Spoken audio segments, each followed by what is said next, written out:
So, greetings, dear friends, and welcome to another Aging While Black Live, where we gather on a monthly basis to have important conversations that center Black elders, the Black aging experience, the realities of Black aging in America.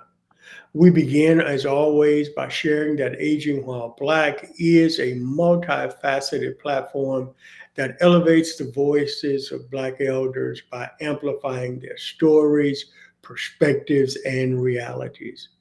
We generate collective learning and action around the systemic inequities faced by aging Black people and co create policy and people driven responses for a better life. I am truly excited today to welcome my friend Larry Bryant to awB Live. Larry, welcome. Thank you. Thank you for having me. Been looking So forward to I, this conversation for a while. as have I, and I just have to set the context for our audience, for those who will view this conversation.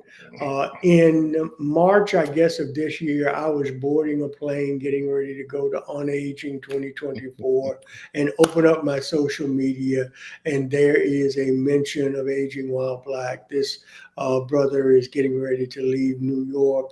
He's excited to go to On Aging, but he's also excited to connect with Aging While Black.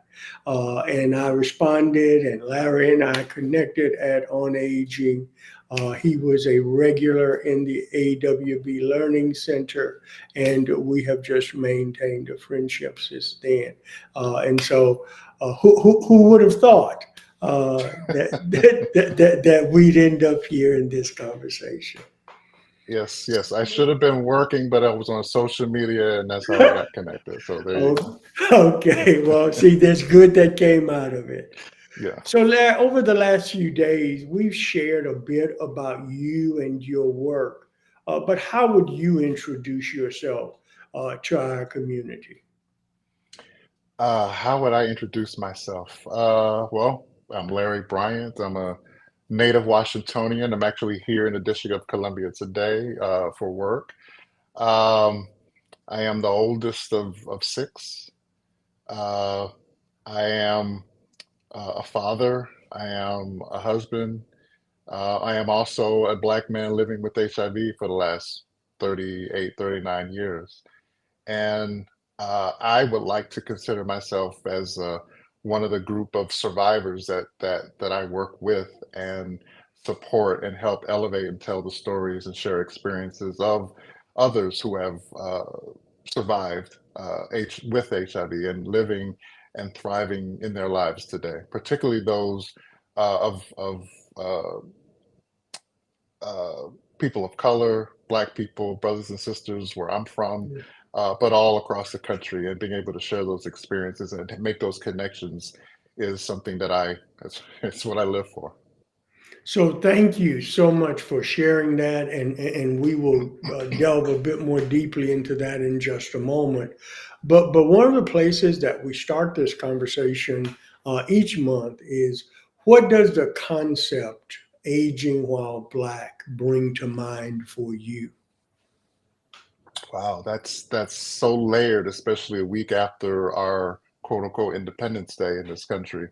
Yeah. Um, Aging while Black uh, is it in this country in particular means so many different things. It means it's a collection of all the experiences we've endured, we've survived, even when folks didn't want us and still don't want us.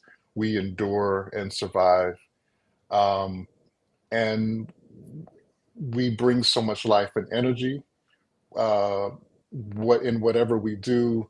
And when you talk about the inventions, the just the collective framework that this country has created and continues to create and develop, not just in this country, but the reverberations around the world.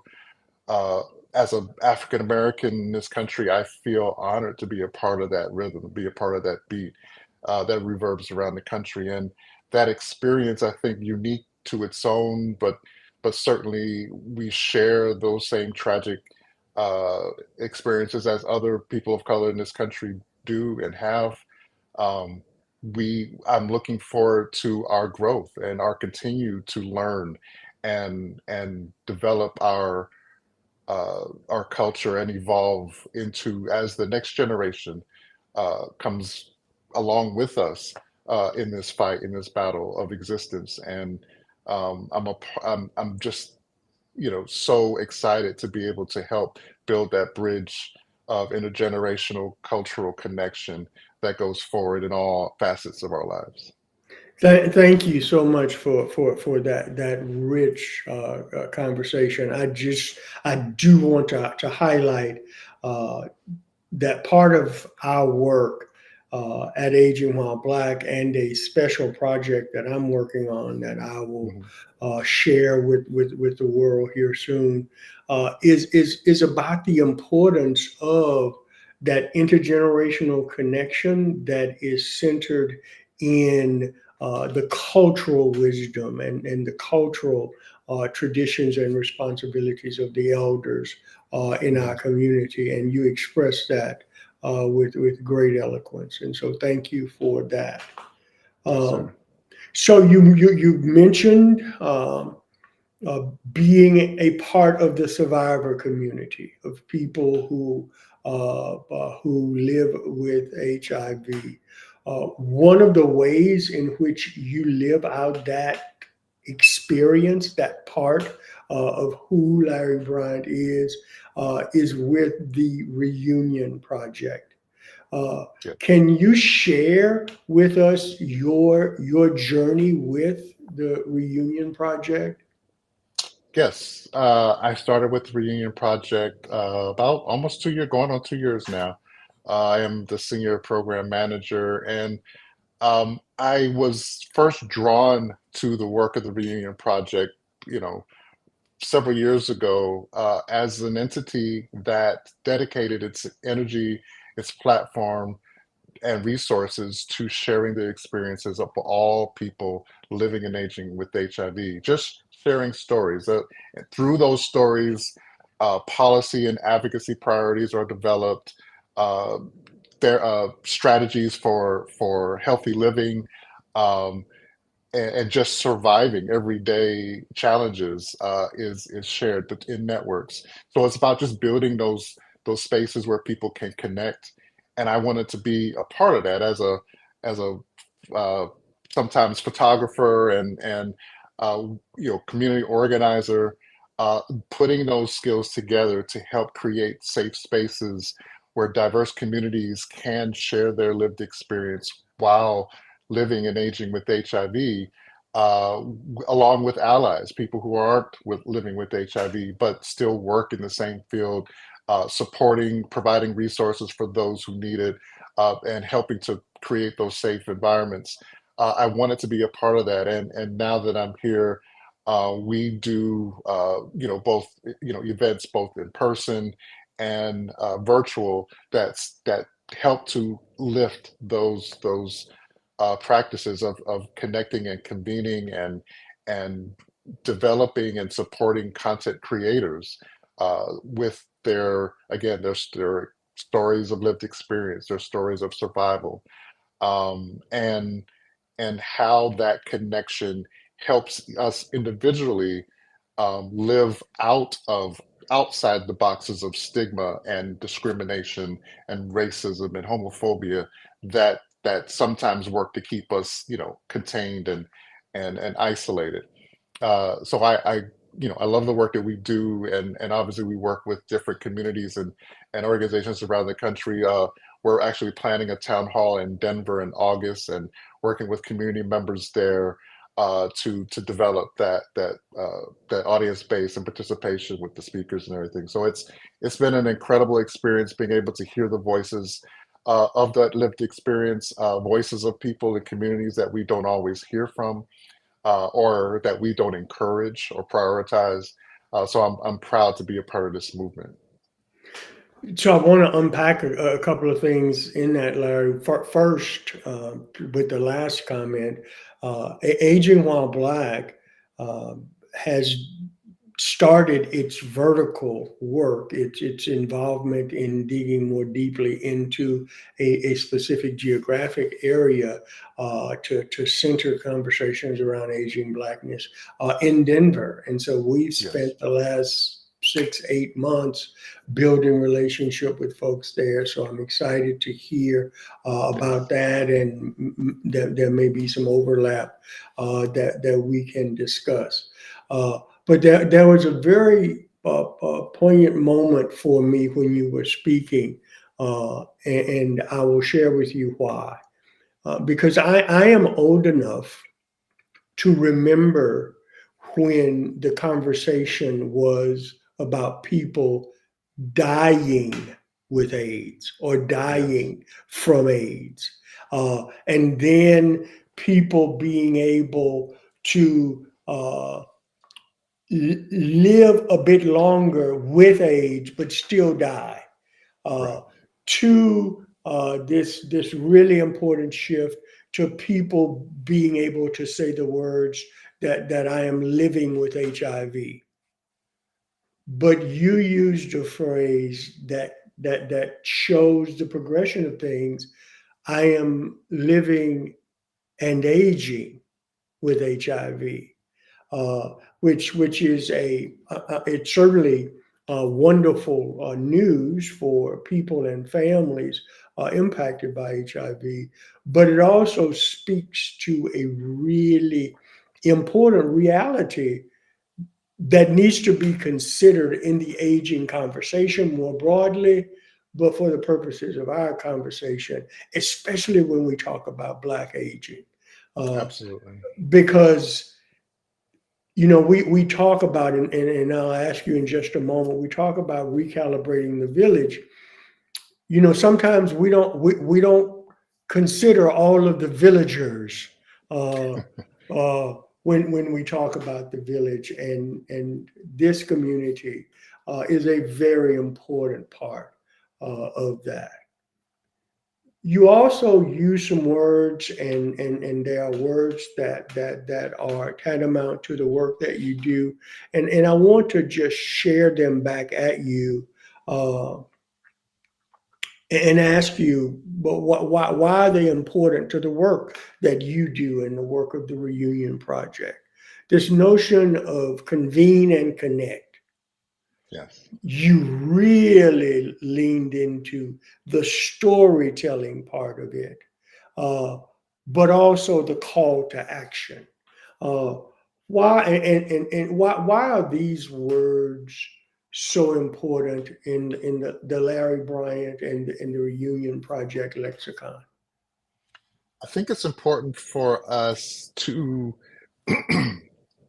prioritize in the framework of any organizing we do, whether it's in-person programming, whether it's virtual, to open the space for unconditional connection. Like I just made that term up. And it's not about I how love we it. I love it. it's not so much about what we put in the agenda, what we put in the room, what we put on the table for lunch if lunch is being served, but it's how we create a space that's self-directed by the peers who are organizing it. So when participants come, they have an agenda of the events, they have an idea of what the conversation or topics are going to be or could be or have the possibility of being if there are options to that discussion. But each participant can connect in the way that they choose, right? It's not like we are selling toothpaste or apples and we need to have a good shine and they can only buy what we're selling. People are engaged in the way that they, from their own experience, from the comfort of their own experience. And with that support, with that kind of creative safe space, people then are willing to just share themselves, whether it's having a conversation, whether it's getting on a mic and talking about a success story or going back to work, or just to get on a mic to say, this is the first time I've been in a space where I have been able to tell other people, just speak publicly Right. of my own HIV diagnosis. So it's just about creating those safe uh, spaces where we convene, a creatively safe and in where people can connect in the way they want to. And again, that's how we help develop, instead of just forcing people to come in with a mindset of we're going to talk about this, because we don't experience that. All we're doing is singing writing a song and teaching others the words, as opposed to collectively creating a song together, or having people come in the room with their own song so the entire room is filled with music. And that's the kind of the principle that I have, not just with the Reunion Project and helping to develop the programs that we do, but it's just how I want to engage life. I want to engage life on my own terms, through my own perspective. That whether it's a black male perspective, whether it's a dad perspective, whatever that perspective is, I want to be able to access that connection, develop that, nurture it, and then be able to share it with others. And I think a lot of the organizations that have those uh, kind of networks of connectivity, those networks of participation, that kind of rumble of conversation all the time, not directed by one person, but directed by the crowd in the conversation. And that's what the Reunion Project wants to continue to engage, and how we want to continue to engage. I love this notion of unconditional connection. As you were speaking, the slight alteration of that to unhindered connections uh, just really resonated with me, because there are a lot of people convening people. Hmm. The Yes. question is, are we really centering meaningful connections amongst the people who are there? And And and I'm sorry, and who is defining what meaningful is, yeah, right? yeah. Yeah. And so, as an entity that does a lot of bringing people together into the same space, in person and virtually, uh, you have just challenged us to make certain that we aren't inviting people in the room and giving them the sheet music saying, here's what we're going to be playing, and we need you to sing along with us, and then at the Right. end of the day, please fill out the evaluation and tell us how great the music was. There uh, you go. and so I really, really do appreciate that. So Yes. we've touched on it in a couple of different ways, but I really want to center it, Larry. The first pillar of Aging While Black is to recalibrate the village. And by that, what we assert is that the infrastructure that supports Black life is ill prepared for the mega shift in aging that has already begun.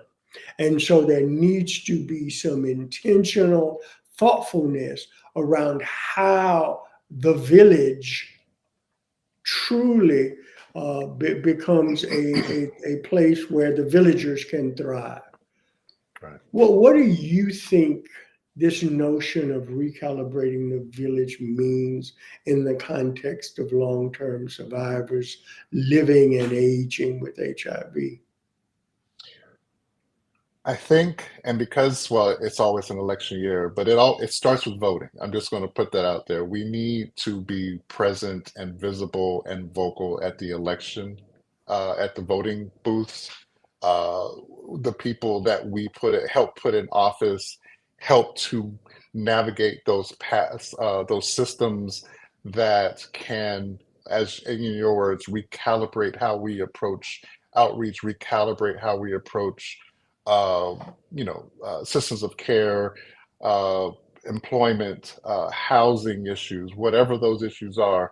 We need to have people in office who can influence policies to make those needs a priority, especially in Black communities, all Black communities, where we are not monolith.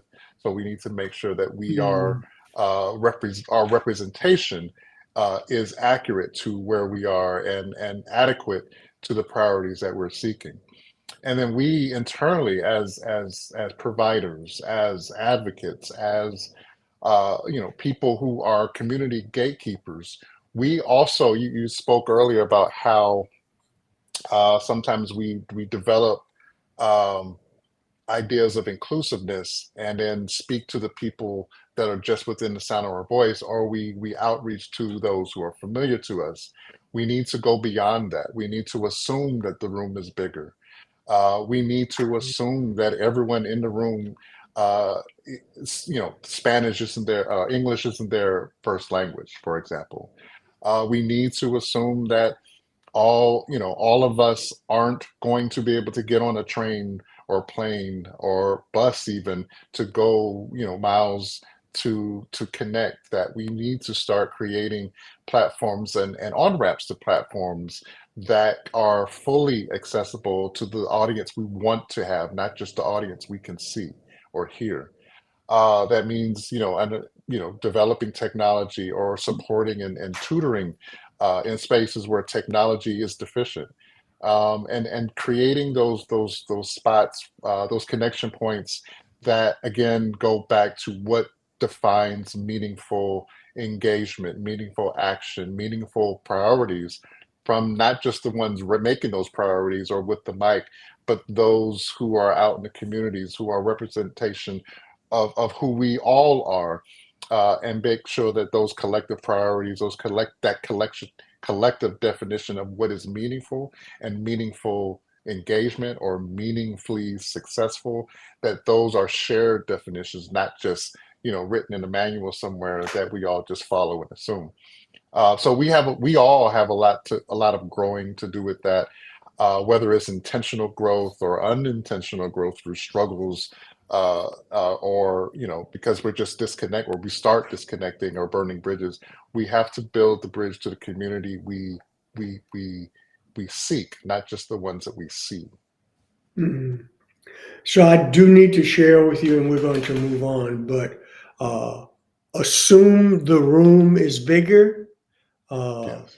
You will see that on an Aging While Black T-shirt. I just wanted to share with you. Uh-oh. So if you intend to seek royalties, we need to work that out, because it's uh, assume the room is bigger. I mean, there are so many layers to that, uh, Mhm.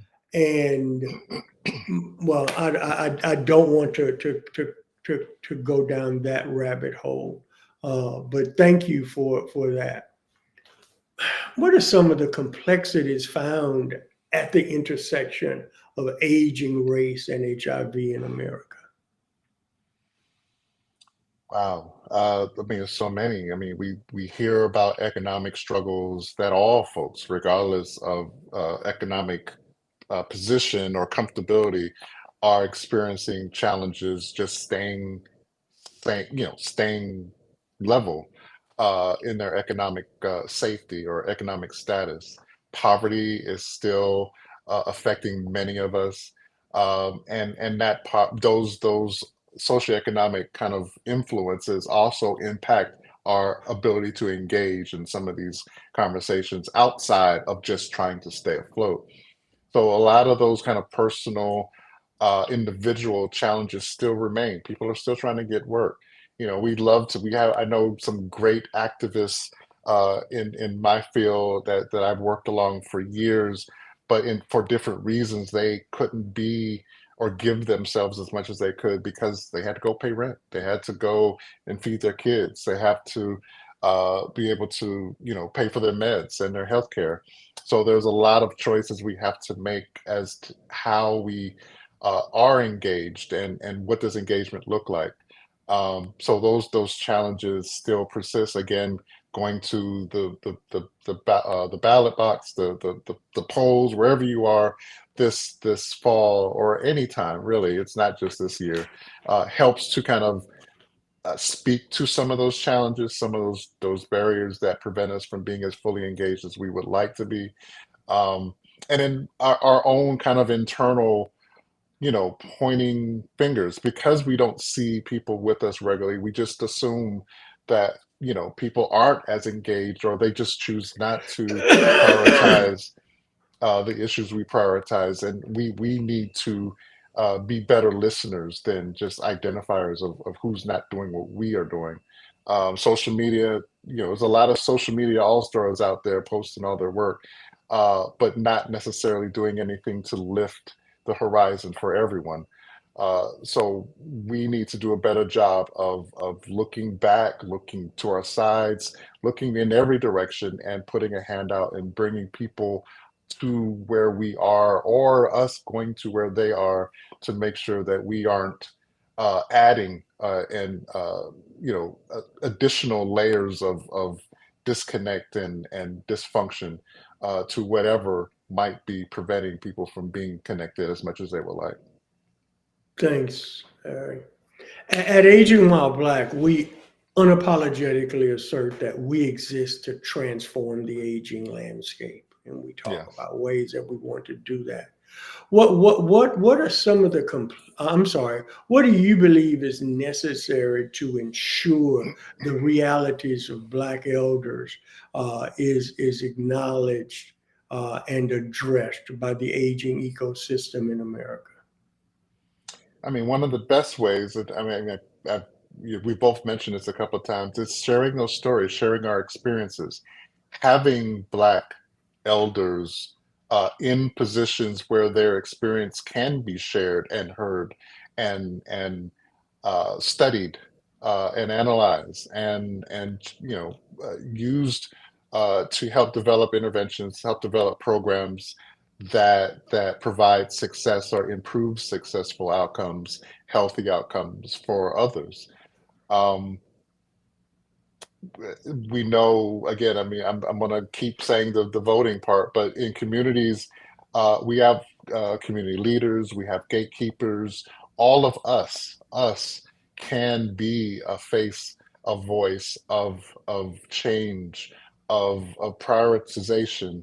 And as much as we can do to deputize ourselves when necessary, to be able to share our experiences in those moments, speaking to your city council members, speaking to your school boards, sharing with your kids and your family those experiences, and building our own confidence to be able. Sometimes we don't speak up because no one is putting the mic in front of our mouths, or no one really cares or prioritize what we think, and so that prevents us from speaking out. No, we have to find ways to develop our own confidence in these spaces, to be able to show change, and show change by sharing our experiences from where we were to where we are. What was the catalyst that made that change happen? What were the practical elements that made that change happen, and be able to amplify that for others, so that they are also sharing those experiences and challenges.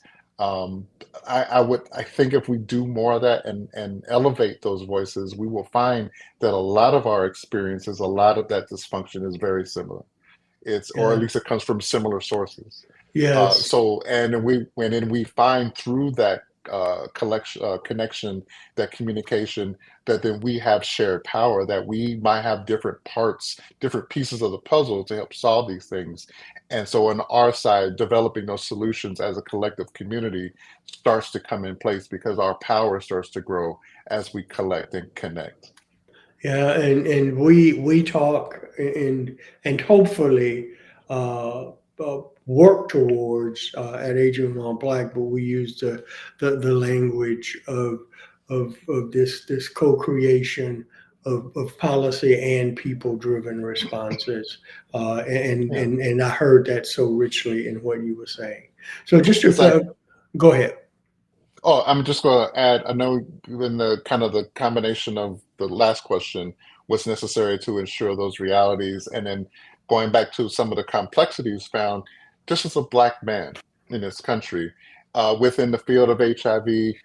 In many cases, Black heterosexual men are the drivers of homophobia that help kind of derail some of the prevention and education methods we want to get to everyone, and just getting into care. Black straight men, Black men are very much involved, obviously, in domestic violence. we need to be a part of those conversations as well as how to eliminate that from our homes and from our challenges. But those are both complex and individualized, although there are numerous situations where these happen, where we can use our power as we are involved in the challenge that we're trying to, provide solutions for. And we can't shy away from that challenge either. Yeah, and this recognition that power is not a zero sum proposition. That we actually have the ability to collectively create our own power. Yes, It is not a finite entity, and yes. so thank you for that.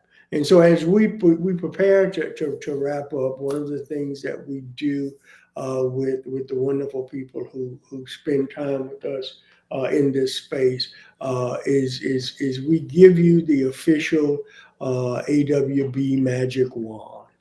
And so it is now in your possession, Larry Bryant. Uh, Wow. what are you going to transform about aging in America and why? Very big question. um, when I first read it, I was like, wow, I have a list. And no matter what I put on the list, I'm going to leave off something. So Yes. where I'll start is kind of in my purview, my corner of the work world, and I uh, would like to help transform uh,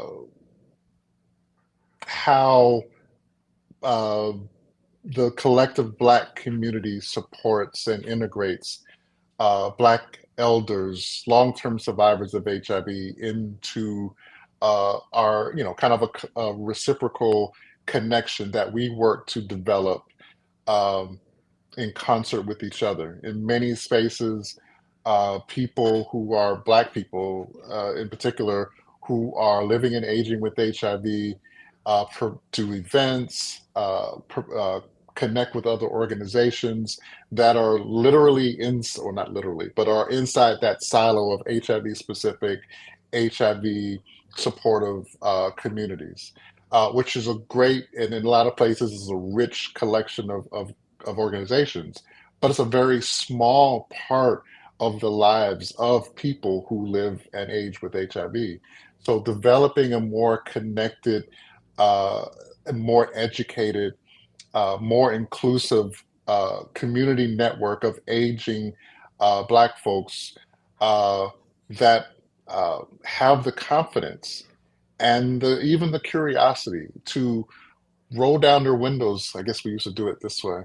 Roll down your windows and speak to the people, on the same highway, traveling in those same directions of trying to, provide the resources to prioritize the dignity and respect of aging Black Americans in this country, particularly those who are living with HIV.